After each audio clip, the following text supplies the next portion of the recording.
be a good example. So sabi ni Jesus Christ, sabi niya, I have set you an example that you should do as I have done for you. Ano bang ginawa ni Jesus sa atin? Inalay niya yung kanyang buhay para tayong lahat ay maligtas. Yung ginagawa natin ng pagmimisyon, lalo na yung mga nag-aakyat ng imahe ni Divine Mercy, nabuhay muli ang kanilang pananampalataya, nagkaroon muli ng direksyon ang kanilang mga buhay. Amen? So kung ano yung ginawa ni Jesus, dapat ganun din ang ginagawa natin bilang mga tagasunod ni Jesus. Being a good example can influence those around us in incredible ways. Allow God to guide our actions and thoughts on how we can become an inspiration to our family and community. Na-inspire ka ba dyan sa katabi mo? Na pag nakikita mo siya, naalala mo na napakabuti ng Diyos. Na dapat, tayo nagsisilbing inspirasyon sa bawat isa. So sabi dyan, a simple expression of love is to care. Ang mga taga-friends ba caring? No? Pag nakikita, uy, kumusta ka na? Kumain ka na ba? Ayan. Simple lang yun, di ba? Then of course, we share and understand the feelings of others. Yung tinatawag natin, we empathize. Putting yourself in one's shoes. Para hindi tayo basta-basta nangusga. Alamin mo muna yung buhay niya. Baka pag maalaala mo kaya ang kwento ng buhay niya, di ba? So, ang sabi pa dyan, anything you do outside of love will become a burden later on. So, ganun lang. Dapat lahat ng ginagawa natin is we do it out of love. Para hindi tayo napapagod. Para hindi tayo nanunumbat.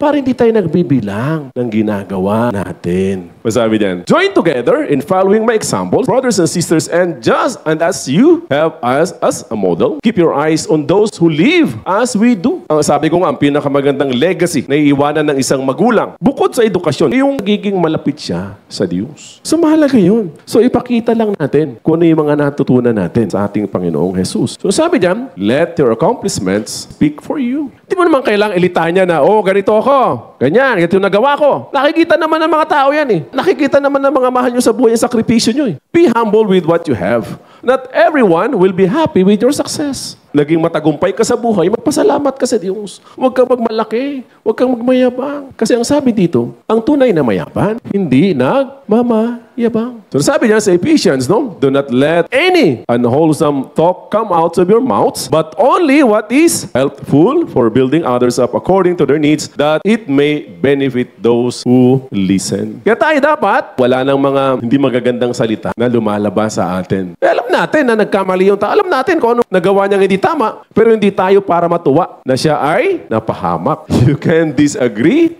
agreeably. Yun ang tinatawag natin na respect. Amen?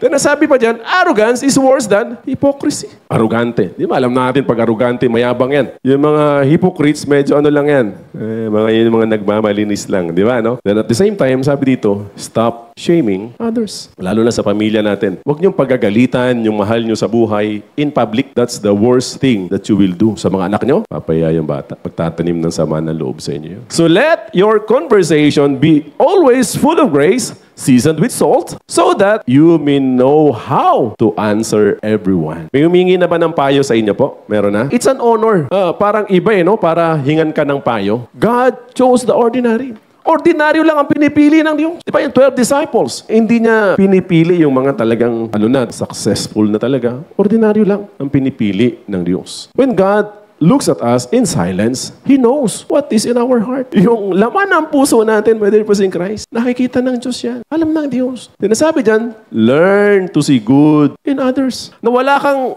tinitingnan sa kapwa mo, kundi pawang, mga kabutihan lang niya. Huwag mong tingnan yung kapintasan ng ibang tao. Kasi pag tinignan mo yung kapintasan ng ibang tao, nagkakasala ka. Hanapan mo kung ano yung maganda sa kanya. Meron at meron yan. Ang panukatan ng kabutihan ay ang kabutihan ng Diyos. Wala namang iba eh. Ang pagiging mabait ay makatao. Ang pagiging mabuti ay makadiyos.